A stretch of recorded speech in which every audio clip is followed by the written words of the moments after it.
Hello दोस्तों, आप सबों का द वर्ल्ड ऑफ कंपटीशन में स्वागत है। मैं बबलू कुमार, आपके परिवार का एक सदस्य। हम लोग जो अभी पर्यावरण एवं पारिस्थितिकी का जो एमसीक्यू शुरू किए हुए थे मोस्ट इम्पोर्टेंट का, उसमें हम लोगों ने 5 टेस्ट कर लिया था, जिसमें लगभग 250 क्वेश्चन हम लोगों ने पूरा किया। आज 251 से प्रश्न होगा, लेकिन इसमें जो आज हम 50 प्रश्न लेंगे, इस प्रश्न में करंट अफेयर्स रिलेटेड कुछ क्वेश्चंस पर्यावरण का है, जैसे वन रिपोर्ट वगैरह का। तो ऐसे प्रश्न को हम आपके लिए सिर्फ इसलिए लाए हैं क्योंकि हो सकता है कुछ कैंडिडेट ऐसा हो जो 2 साल के बाद एग्ज़ाम दे, कुछ हो सकता है 1 साल के बाद दे, कुछ हो सकता है। तो इस हिसाब से उसको हम एक क्वेश्चंस की आइडिया ज़रूर बता देंगे, लेकिन उसका डाटा जो है आप उस समय वन रिपोर्ट पढ़ के जाएंगे। इस तरह का हम आगे चर्चा कर देंगे, लेकिन उसका इंक्लूड मार्क्स अभी आप कर लेना, कोई दिक्कत नहीं है, मैं जहाँ बताऊँगा और फिर आपको स्कोरिंग कर लेना है अपना। तो हम लोग समय को व्यर्थ किए बगैर हम लोग ऐसा करते हैं, टेस्ट को शुरू करते हैं। कोई दिक्कत तो है नहीं? तो नहीं है तो चलिए हम लोग शुरू करते हैं। बहुत बहुत धन्यवाद। राष्ट्रीय वन नीति 1952 के अनुसार निम्नलिखित में से कौन सा वन का संवर्ग नहीं है? ऑप्शन आपके पास है, आपको बताना है कौन सा इसमें नहीं है। अगर आपने संरक्षित वन चुना है क्योंकि यह जो है वन का नीति नहीं है, तो आपका उत्तर बिल्कुल सही है, क्योंकि बाकी सभी के सभी वन नीति है, लेकिन संरक्षित वन नीति नहीं है। बिल्कुल सही है। अगला प्रश्न जो है आपका वो है ये कि भारत की कुल क्षेत्रफल में वनों का क्षेत्रफल में वन का प्रतिशत कितना है? अब ये जो है क्षेत्रफल जो है बदलते रहता है। क्यों? क्योंकि हर 2 साल पर वन रिपोर्ट होती है, मतलब वन का रिपोर्ट आता है, और इसी कारण वो ISFR के द्वारा जो है प्रकाशित किया जाता है। तो 2017 का रिपोर्ट अलग था, 19 का रिपोर्ट अलग था, 21 का रिपोर्ट अलग है। अब जो 23 का आएगा वो रिपोर्ट अलग होगा। तो अगर हम इस डाटा को कर भी लें तो 23 का जो रिपोर्ट होगा उसके हिसाब से हमारा उत्तर हो सकता है बहुत का बदल जाए, तो फिर हमारा ये जो है वेस्टेज हो जाएगा। इसलिए हम चाह रहे हैं इसमें सिर्फ प्रश्न की क्वालिटी आपको बता दें, और जब आप 2023 वन रिपोर्ट तैयार करेंगे तो ये सब प्रश्न ऑब्वियसली ऑटोमेटिकली आपको तैयार हो जाएगा। तो लेकिन क्वेश्चंस की आइडिया होनी चाहिए कि इस तरह के क्वेश्चंस एग्जाम हॉल में आएंगे और इसका उत्तर हमको अपडेट करके तैयार रखना है। जैसे अगर यहाँ पर अभी ये क्वेश्चन है तो इसमें 24.56% जो है वन है अभी 2021 के रिपोर्ट के हिसाब से। तो ऑप्शन नंबर ए हो जाएगा 24.56%। तो अगला प्रश्न है, जैसे 2017 का वन रिपोर्ट है तो ये 17 का, फिर 15 का अलग रिपोर्ट था, तो ये प्रश्न हम लोग नहीं करेंगे। 15 का अलग, 17 का अलग, ये 15 का रिपोर्ट था उसके हिसाब से। तो ये तीन मार्क्स आप अभी ऐसे ऑब्टेन कर लेंगे। 2015 का रिपोर्ट, 17 का, ये 17 का रिपोर्ट है, 4 मार्क्स हो गए आपको। और कहता है कि उपग्रह सर्वेक्षण को से एकत्रित आंकड़ों के अनुसार भारत के क्षेत्रफल का कितना % भाग वन से ढका हुआ? ये भी अगर देखा जाए तो अपडेट, चूँकि वन का मात्रा बढ़ेगा तो ये ढका हुआ का भाग बढ़ जाएगा, तो इसलिए ये चौथा प्रश्न मार्क्स आपको एक्स्ट्रा मिल रहा है। बाकी अगर हम लोग देखें, हमारे देश के निम्नलिखित राज्यों में से किस राज्य में वन का सर्वाधिक क्षेत्र है? तो ये प्रश्न आप अभी वैसे आप अटेम्प्ट कर सकते हैं। जनरली जो है ये मेंटेन बना हुआ ही रहता है, अभी लगातार बना हुआ ही है, तो आप इसे अटेम्प्ट कर लें। क्योंकि क्वेश्चन है कि सर्वाधिक क्षेत्र किस राज्य में वन का है। बिल्कुल सही है। अगर आपने मध्य प्रदेश चुना है तो बिल्कुल उत्तर सही है। अगला प्रश्न है कौन सा राज्य सर्वाधिक क्षेत्र वनों के अंतर्गत पाया जाता है? वनों के अंतर्गत पाया जाता है। अगर आपने अरुणाचल प्रदेश चुना है तो बिल्कुल सही है।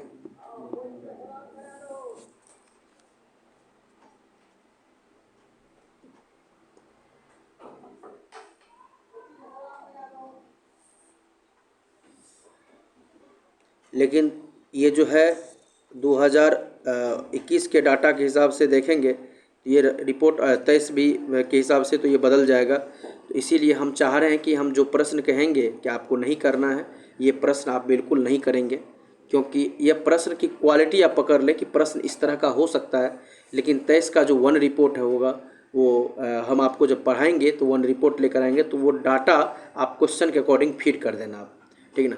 इसी कारण, क्योंकि ये डाटा अगर हम रख भी लेंगे तो फिर हम क्वेश्चंस में हो सकता है इसका उत्तर बदल जाए तो फिर हमारा डाटा गलत हो जाएगा।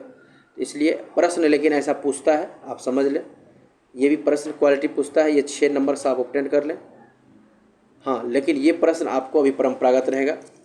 कहता है विच्छादित क्षेत्र सर्वाधिक है, ये आपको प्रश्न है, तो ये अभी रहेगा यही डाटा। तो आप बताइए सबसे ज़्यादा विच्छादित कौन सा है, ऑप्शन आपके सामने है।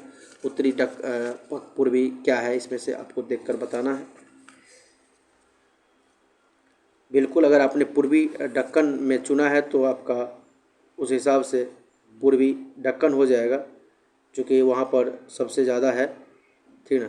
लेकिन अगर ऑप्शन में मध्य दक्कन रहता तो उत्तर हम लोग मध्य दक्कन चुनते, लेकिन मध्य तो है नहीं, क्योंकि सबसे ज़्यादा अगर देखा जाए तो मध्य क्षेत्र में हो जाएगा, मतलब मध्य उच्च भूमिका में सबसे ज़्यादा होता है, उसके बाद पूर्वी दक्कन में होता है, उसके बाद देखा जाए तो पश्चिमी घाट में हो जाता है। तो ऑप्शन के हिसाब से चूँकि मध्य है नहीं तो इसीलिए हम पूर्वी दक्कन मारेंगे, तो ऑप्शन ए हो जाएगा। अगर मध्य रहता तो मध्य मारते। ये भी डाटा के हिसाब से हम लोग देखेंगे, ये भी डाटा के हिसाब से जाएगा और ये भी डाटा के हिसाब से जाएगा, चूँकि ये वन रिपोर्ट का क्वेश्चन है और वन रिपोर्ट करंट अफेयर से रिलेटेड क्वेश्चन है, जो कि इसमें इंक्लूड हो गया है, ठीक ना। तो आप लोगों को यहाँ से टेस्ट शुरू होगा और ये जो हम 7 क्वेश्चंस आपको स्किप किए हैं, ये 7 मार्क्स आप अपने में शामिल कर लें, और जब 23 का वन रिपोर्ट हम डालेंगे तो आप इस रिपोर्ट को पढ़ लेना और वही डाटा क्वेश्चन के अकॉर्डिंग फीड कर देना।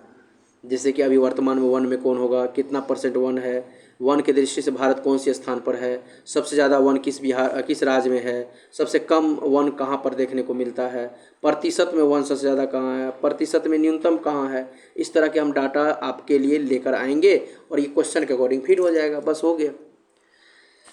तो प्रश्न होता है यहाँ से, भारत में मैंग्रोव का दूसरा सबसे बड़ा क्षेत्र कहाँ है। ऑप्शन आपके सामने है, आप इसे अटेम्प्ट करें। मैंग्रोव का दूसरा सबसे बड़ा क्षेत्र कहाँ है। अगर आपने गुजरात तट चुना है तो बिल्कुल सही है, ऑप्शन सी। भारत की सबसे बड़ी मछली है, बहुत अच्छा प्रश्न है, इस प्रश्न को उत्तर के रूप में चुने। भारत की सबसे बड़ी मछली कौन सी है। भारत की सबसे बड़ी मछली, अगर आपने व्हेल शार्क चुना है तो बिल्कुल आपका सही है, व्हेल शार्क हो जाएगा, बी नंबर हो जाएगा, बी नंबर हो जाएगा। अगला प्रश्न है, गेवियलिस या घड़ियाल बहुतायत में पाया जाता है। तो ऑप्शन आपके सामने में है। अगर आपने गंगा नदी चुना है तो बिल्कुल सही है, ऑप्शन ए हो जाएगा। अच्छा, वन रिपोर्ट का जो क्वेश्चन हम इंक्लूड किया, आखिर क्या मकसद था मेरा इंक्लूड करने का। मकसद ये था मेरा कि वो प्रश्न आप ये देखो कि 17 की रिपोर्ट में 17 लगा के क्वेश्चन पूछ लिया, 15 की रिपोर्ट में 15 लगा के पूछ लिया, 19 की रिपोर्ट में 2019 लगा के पूछ लिया, 21 की रिपोर्ट में 21 लगा के पूछ लेगा, 23 की रिपोर्ट में 23 लगा के पूछ लेगा, क्योंकि हर 2 साल पे रिपोर्ट आता है। तो इस तरह से सिर्फ रिपोर्ट अपडेट कर लेना है, क्वेश्चंस की क्वालिटी और पैटर्न वही रहता है। तो आपको पैटर्न दिखाने के लिए हमने क्वेश्चन लाया, और कुछ जो बच्चे ये है, मतलब जिसको जो कई कुछ वर्षों से तैयारी कर रहा है तो उसके पास ये अनुभव होगा, लेकिन जो फ्रेशर बच्चा है उसके पास ये अनुभव नहीं होगा। इस कारण से उसके लिए भी काम आना चाहिए, और बाकी रिपोर्ट हम लोग बाद में देख लेंगे, चूँकि अपडेट रिपोर्ट हम लोग करंट अफेयर 2 साल काम करेगा। तो 2 साल में आप अगर सक्सेस कर जाते हैं तो 2 साल के अंदर, नहीं तो फिर से रिपोर्ट भरना पड़ेगा। तो गेविलियस जो है बहुत मतलब सबसे अधिक मात्रा में जो है गंगा में पाया जाता है, तो बिल्कुल सही, ऑप्शन ए। अगला है, पग मार्क तकनीक का प्रयोग किया जाता है, बहुत अच्छा है।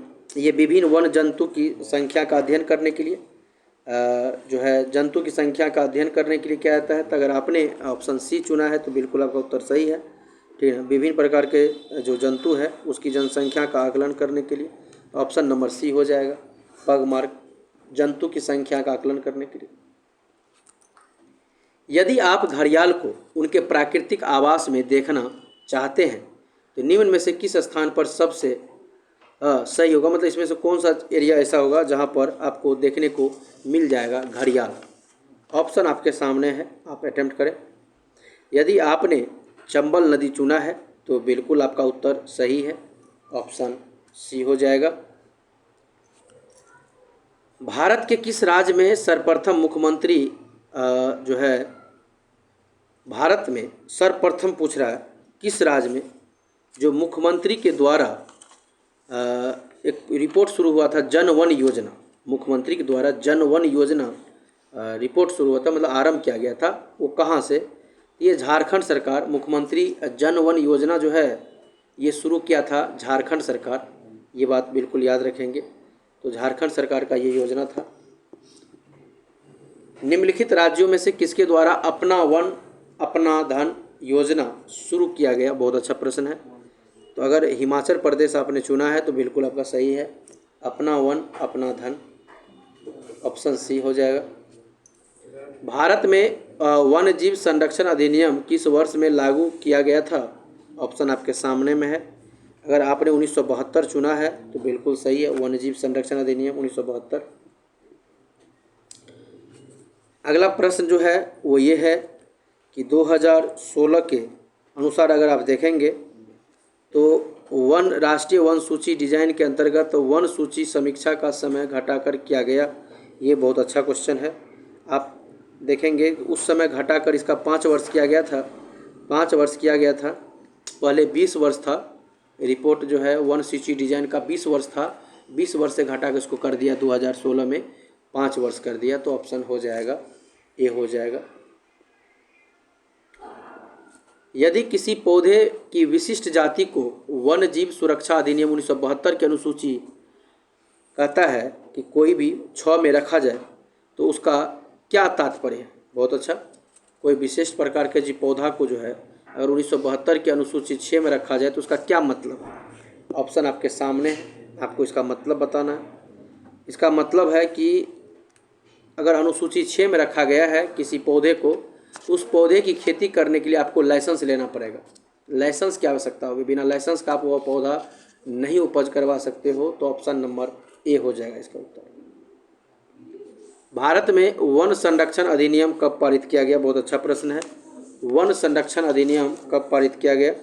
वन संरक्षण अधिनियम पारित कब किया गया? तो 1980 में पारित किया गया था, याद रखेंगे 1980 में पारित किया गया था।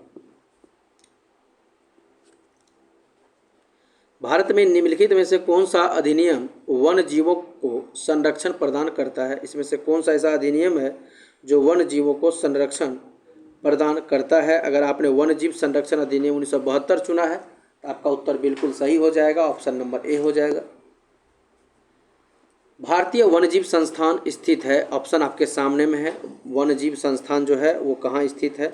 अगर आपने देहरादून चुना है तो बिल्कुल आपका उत्तर सही है। विश्व के वन्यजीव भारत में पाए जाते हैं, मतलब दुनिया के वन्यजीव का कितना % भारत में है, ये प्रश्न है हमारा। दुनिया के वन्यजीव का कितना % हमारे इंडिया भारत में है, ये प्रश्न है हमारा। ऑप्शन आपके सामने में है, आप देख लें। विश्व के वन्यजीव का जो भारत में देखने को मिलता है वो 7.28% देखने को मिलता है। लेकिन आप कहेंगे सर ऑप्शन में तो है नहीं, तो ऑप्शन में नहीं है तो टेंशन की बात नहीं है, चूँकि वैसे 7.28% है। इस प्रश्न का डाटा आप याद रखेंगे। तो मैक्सिमम आप देख सकते हैं तो 5 है, वैसे 7.28% होता है। अभी है रिपोर्ट, ये थोड़ा और बढ़ सकता है समय के साथ या घट भी सकता है, लेकिन अभी जिस तरह का हम लोग कार्य कर रहे हैं बढ़ रहा है। ये डाटा हम लोगों को रिपोर्ट अपडेट रखना है। चिपको आंदोलन का नेता माना जाता है, ऑप्शन आपके सामने में है। बहुत अच्छा प्रश्न है। अगर आपने सुंदरलाल बहुगुणा चुना है तो बिल्कुल आपका सही है, सुंदरलाल बहुगुणा। चिपको आंदोलन मूल रूप से किसके विरुद्ध था? बहुत अच्छा प्रश्न है। तो अगर देखेंगे तो किसके विरुद्ध था मुख्य रूप से, ये क्वेश्चन है। चिपको आंदोलन मुख्य रूप से किसके विरुद्ध था? ऑप्शन आपके सामने में है। अगर आपने वन कटाई चुना है तो बिल्कुल आपका उत्तर सही है, वन कटाई।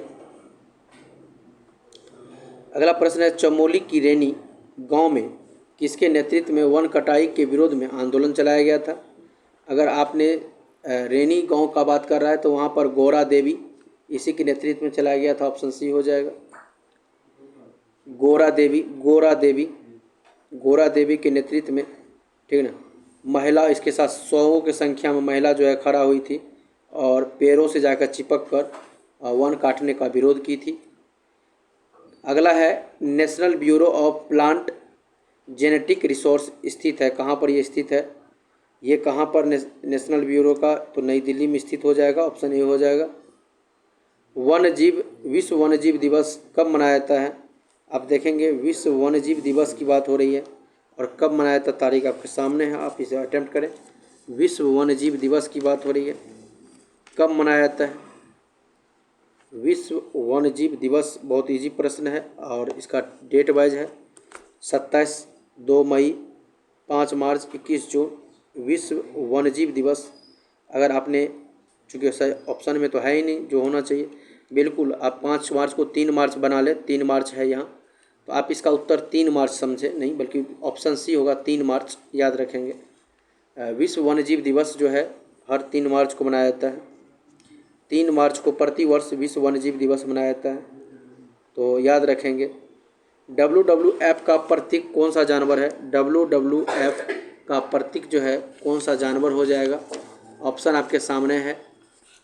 वर्ल्ड वाइल्ड लाइफ का जो फंड का जो ये है उसका कौन सा जानवर हो जाएगा? WWF का जो प्रतीक है वो कौन सा जानवर हो जाएगा? ऑप्शन आपके सामने में है, बताना है आपको।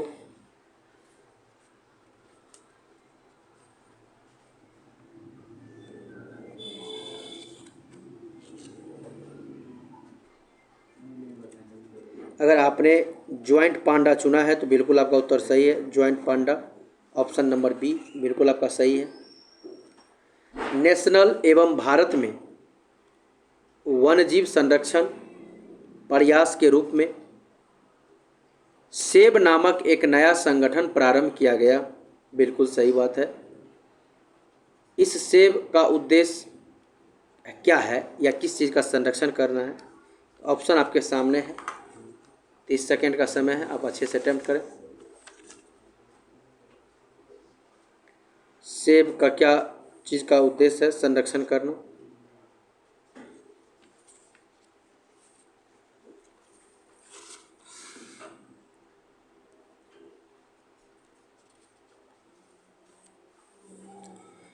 क्योंकि नेपाल एवं भारत में वन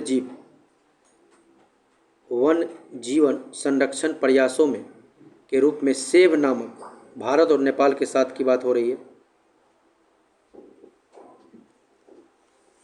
बहुत अच्छा प्रश्न है,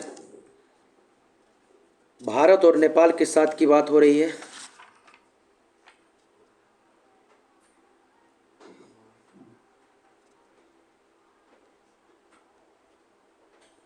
जानवर ऑप्शन में है गिद्ध, टाइगर, तोता, हाथी।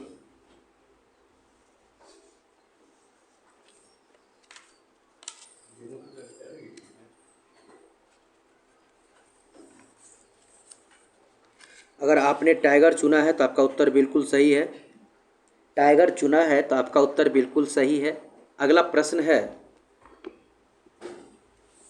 प्रत्येक वर्ष जो कतिपय विशिष्ट समुदाय है जो पारिस्थितिकी रूप से महत्वपूर्ण मास भर चलने वाले अभियान या त्यौहार के दौरान फलदार वृक्षों की पौधे का रोपण करते हैं, और निम्नलिखित में से कौन सा ऐसा समुदाय है जो ये नहीं करता है या मतलब करता है? ऑप्शन आपके सामने में है, 30 सेकेंड का समय है।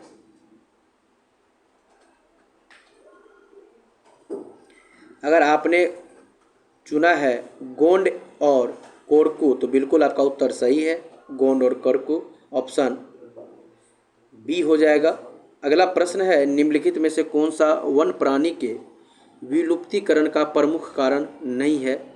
इसमें से कौन सा वन प्राणी के विलुप्तीकरण का प्रमुख कारण नहीं है? ऑप्शन आपके सामने में है, कौन सा वन्य जीव के विलुप्तीकरण का प्रमुख कारण नहीं है?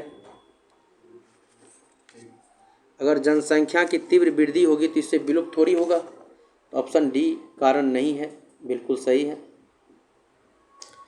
राष्ट्रीय कृषि वानिकी अनुसंधान केंद्र है, ऑप्शन आपके सामने में है। राष्ट्रीय कृषि वानिकी अनुसंधान केंद्र है, ऑप्शन आपके सामने में है। कृषि वानिकी अनुसंधान केंद्र कहाँ है, ऑप्शन आपके सामने में है। 30 सेकंड का समय है आपके पास। अगर आपने झांसी चुना है तो आपका उत्तर बिल्कुल सही है। अगर आपने झांसी चुना है तो आपका उत्तर बिल्कुल सही है। किस देश में, अगला प्रश्न जो है वो ये है कि किस देश में उसके भौगोलिक क्षेत्र का उच्चतम प्रतिशत वन आच्छादित है। उसके भौगोलिक क्षेत्र का से मैक्सिमम ज़्यादा जो है वन से आच्छादित क्षेत्र है। अगर आपने ऐसा जापान चुना है तो आपका उत्तर बिल्कुल सही है ऑप्शन के हिसाब से। निम्नलिखित देशों में से किसमें कुल भौगोलिक क्षेत्रफल का 66% भाग पर वन बनाए रखने का संवैधानिक प्रावधान है। ऐसा कौन सा देश ऐसा है जहां पर कहता है कि आप अपने देश में 66% वन कम से कम बना के रखोगे ही रखोगे, मतलब मिनिमम 60% तो होना चाहिए, 60% कम से कम होना चाहिए ना, 60% भाग पर वन होना चाहिए। ऐसा कौन सा देश है? अगर आपने ऐसा देश का नाम ऑप्शन के हिसाब से, जो ऑप्शन है आपके पास, अगर आपने भूटान चुना है तो आपका उत्तर बिल्कुल सही है। भूटान बिल्कुल आपका उत्तर सही है। किस देश में कुल का सर्वाधिक प्रतिशत वन आच्छादित है? सर्वाधिक प्रतिशत वन आच्छादित है, ये प्रश्न है आपका। अगर आपने सूरीनाम चुना है तो बिल्कुल सही है, सूरीनाम। भारत के अधिकांश वन्यजीव संरक्षित क्षेत्र घिरे होते हैं, किस चीज़ से घिरे होते हैं? अगर आपने जंगल, घने जंगल का यूज़ किया है तो आपका उत्तर बिल्कुल सही है। अगर आपने घने जंगल का यूज़ किया है तो आपका उत्तर बिल्कुल सही है। अगला प्रश्न है, भारत में आज ऐसे कितने राष्ट्रीय उद्यान हैं जिन्हें देश के वन प्राणियों की सुरक्षा के लिए बनाया गया है? ऑप्शन आपके सामने में है। वन प्राणियों की सुरक्षा के लिए बनाया गया है। कितने ऐसे राष्ट्रीय उद्यान है? बहुत अच्छा है। वैसे तो 101 राष्ट्रीय उद्यान है, लेकिन ऑप्शन में ऐसा तो है नहीं। इसका उत्तर होना चाहिए 101, ऑप्शन में नहीं है, तो याद रखेंगे। लेकिन फिर इसको, पहले 104 था लेकिन घटकर फिर 101 हो गया, तो अगर आप इसको याद रखेंगे 101 हो जाएगा। तो ये मार्क्स आप अपने में जोड़ लें। टोटल 8 मार्क्स आपने इंक्लूड किया, जो आपको मेरी टेस्ट के ऑप्शन में मिसप्रिंट या ऑप्शन के ना होने के कारण आपको 8 मार्क्स एक्स्ट्रा मिल रहा है। तो आप जितना सही किए हैं उसमें 8 मार्क्स ऐड कर लेंगे और अपना स्कोरिंग आप हमें बाद में कमेंट में लिखेंगे कि आपका कितना मार्क्स आया है। अगर किसी को 32 आए तो 32 लिखना, अगर किसी को 42 आए तो 42 लिखना, किसी को 48 आए तो 48, जितना आए उतना ज़रूर आप कमेंट में लिखना कि इतना मेरा आया है। आप ज़रूर कमेंट करें, इससे हमें ये पता चलेगा कि आप टेस्ट जो दे रहे हैं वो कितना सिंसियर से दे रहे हैं। तो अगला प्रश्न है, भारत में स्थापित पहला राष्ट्रीय उद्यान है? ऑप्शन आपके सामने में है। जो पहला राष्ट्रीय उद्यान है वो कौन सा उद्यान है? तो जिम कॉर्बेट राष्ट्रीय उद्यान है, बिल्कुल सही है, जिम कॉर्बेट राष्ट्रीय उद्यान है। और याद रखेंगे इसकी स्थापना 1936 में हुई थी और उस समय इसका नेशनल हेली नेशनल पार्क था, लेकिन 1973 में सर्वप्रथम इसी के द्वारा प्रोजेक्ट टाइगर भी शुरुआत की गई थी और वर्तमान में इसका नाम रामगंगा हो गया, याद रखेंगे। राजीव गांधी नेशनल पार्क कहाँ अवस्थित है? राजीव गांधी नेशनल पार्क जो है ये कर्नाटक में हो जाएगा, ऑप्शन डी हो जाएगा। अगला है, जो बेतला पार्क है वो कहाँ स्थित है? बहुत अच्छा प्रश्न है। और बेतला पार्क कहाँ स्थित है, ये प्रश्न है आपके पास। तो ऑप्शन तो नहीं है जो होना चाहिए, क्योंकि बेतला तो झारखंड में हो जाएगा, तो झारखंड होगा इसका उत्तर। इसका उत्तर झारखंड होगा। तो आप कहेंगे सर झारखंड नहीं है, तो चूंकि ये प्रश्न जो है जब संग्रह हुआ था तो उस समय जब पूछा गया था तो ये उस समय झारखंड बिहार के साथ ही था, लेकिन 2000 ईस्वी में 15 नवंबर 2000 को झारखंड जो हमारा अलग हुआ है, तो इसी कारण ये जो है ऑप्शन में नहीं देखने को मिल रहा है। तो आप इसका, अब जो क्वेश्चन आएगा तो उसमें ऑप्शन में झारखंड देगा, तो आप इसका झारखंड उत्तर होगा, तो ये आपको मार्क्स मिल रहा है। एशियाटिक बब्बर शेर का निवास कहाँ है? एशियाटिक बब्बर शेर का निवास जो है ये गिर वन में है। और गिर कहाँ पड़ता है? गुजरात में पड़ता है, गुजरात में पड़ता है। निम्नलिखित अभयारण्य में से कौन उल्लिखित संरक्षित प्रजातियों में सुमेलित नहीं है? सुमेलित नहीं है। अगर आपने घाना शेर को चुना है तो बिल्कुल सही है, बिल्कुल सही है। तो आपका यहाँ पर प्रश्न ये होता है, आप इसमें 9 नंबर आपको ऐड कर लेना है। आप मान लेते हैं कि अगर 20 सही किए होंगे तो 20 9 29 जाएगा। अगर आपने 22 सही किया है तो 31 जाएगा। और अगर किसी ने 30 सही किया है तो 30 9 39 जाएगा। आप हमें कमेंट में ज़रूर लिखेंगे कि आपका कितना मार्क्स आया है। तो हम लोगों का तीसरा 300 क्वेश्चंस कंप्लीट हुआ। तो हम लोग 6 टेस्ट कंप्लीट कर चुके हैं। अगला टेस्ट हम 7वां आप लोगों के लिए लेके आएंगे। कुछ हल्का सा पर्यावरण से करंट अफेयर्स को भी हमने जोड़ लिया क्वेश्चन में, ताकि आपको क्वेश्चंस की आइडिया समझ में आए। ये नहीं कि हम उत्तर तैयार कराना चाहते हैं, इसका मतलब ये नहीं कि हम आपको नंबर के तौर पर, हम चाहते हैं प्रश्न की पैटर्न आप पकड़ लें और आपको, ताकि जो करंट अफेयर्स पढ़े तो आपको समझ में आए कि इस डाटा को हमको तैयार रखना चाहिए। बाकी हम लोग लेते हैं विराम, मिलेंगे अगले क्लास में। बहुत सारी शुभकामनाएं, धन्यवाद।